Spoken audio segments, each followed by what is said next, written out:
Bienvenidos a la noticia con contexto, la 12:30 AM. Hoy una historia que la verdad indigna.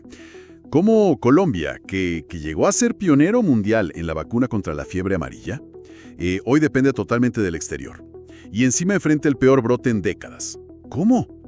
¿Cómo se llegó a este punto? Vamos a analizarlo. Es que el punto de partida es sorprendente, la verdad. Hablamos de 1939.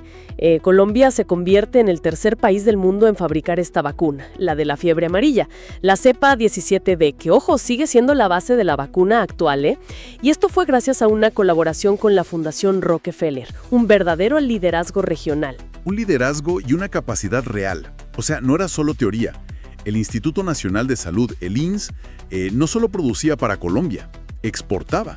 Exportaba vacunas de alta calidad, fíjate, a más de 20 países. Fiebre amarilla, BCG, tétanos. A ver, solo en 1998, 2.5 millones de dosis de fiebre amarilla. Entonces, ¿cómo? ¿Cómo se desmantela algo así?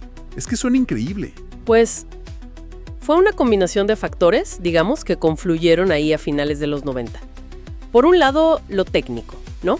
Surgieron nuevas normas internacionales de calidad, las famosas buenas prácticas de manufactura, las GMP, estándares mucho más exigentes para producir. Y claro, las plantas del INS necesitaban una modernización, costosa. Una inversión que el Estado, pues no hizo. Exacto, no se hizo. Y a eso se sumó el factor económico. La Organización Panamericana de la Salud, la OPES, creó un fondo rotatorio. Y este fondo ofrecía vacunas importadas a precios, subsidiados. A corto plazo, pues parecía más barato comprar afuera que invertir en modernizar lo nuestro, ¿no? Una lógica que, ya vemos cómo terminó. Pero las fuentes que revisamos señalan con mucha fuerza las decisiones políticas. Ahí es donde la historia se vuelve frustrante, ¿no? ¿Fue negligencia? ¿Falta de visión? ¿Qué fue? Hubo un contexto de política, sí, enmarcadas en lo que se conoció como el Consenso de Washington. Políticas que favorecían reducir el gasto público. Y esto, pues, afectó al INSE, ya bajo el gobierno Gaviria.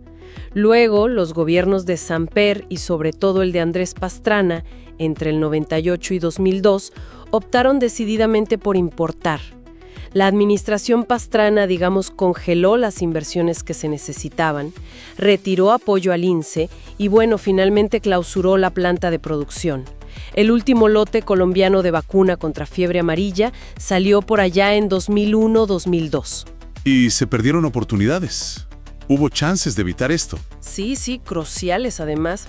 Había un convenio bastante avanzado con el Instituto Oswaldo Cruz de Brasil, que es prestigiosísimo, para transferencia de tecnología. Y también una posible alianza con un laboratorio italiano. Pero el cambio de gobierno en el 98 y esa política de austeridad frenaron todo. Y las voces expertas, la gente que advirtió del riesgo, pues fueron ignoradas. La crónica de un desmantelamiento anunciado, prácticamente. Y las consecuencias, me imagino, no tardaron en llegar. Para nada. La primera gran prueba fue la epidemia de fiebre amarilla de 2003-2004. Sin producción local, la situación fue crítica.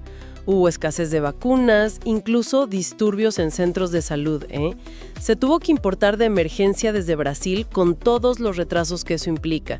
Fue un esfuerzo gigantesco vacunar a 18 millones de personas, pero hubiera sido mucho más manejable con capacidad propia. Aunque, hay que aclarar, las fuentes no detallan muertes directamente por esa falta específica de producción nacional en esa epidemia. Pero la vulnerabilidad quedó clarísima. Una vulnerabilidad que nos trae directo al presente. Estamos en medio del peor brote en décadas. Entre septiembre de 2024 y mayo de 2025, las cifras son alarmantes. Hablamos de al menos 83 casos confirmados y 37 muertes. Como leí en una de las columnas que analizamos, la reaparición del virus no es un misterio, es una consecuencia. Tal cual. Por un lado, tienes generaciones, cohortes de población que no fueron vacunadas sistemáticamente. ¿Por qué? Porque la vacuna solo se hizo obligatoria en 2002. Y por otro lado, pues seguimos dependiendo de importaciones. Y eso genera retrasos, costos altos, competencia internacional por las dosis. ¿Y se está intentando revertir esto? ¿Hay planes para reconstruir esa capacidad que se perdió? Hay iniciativas, sí, sobre todo que tomaron impulso después de la pandemia de COVID-19. Se habla de proyectos como Baxtera, que es una alianza público-privada, y Bogotá Bio, que es un plan del gobierno actual. Pero la realidad es que son procesos lentos, muy complejos y muy costosos. Reconstruir la soberanía sanitaria toma tiempo y por ahora la verdad son más promesas en papel que realidades tangibles. Y no olvidemos que esto no fue solo la fiebre amarilla, se perdió también la producción de BCG, de tétanos, otras vacunas clave.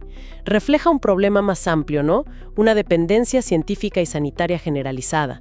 Cerca del 70% de los medicamentos en Colombia son importados. La historia es clara, sí. Y las lecciones, dolorosas. Decisiones de corto plazo, sin visión estratégica, bueno, tienen consecuencias fatales décadas después. Nos dejaron vulnerables.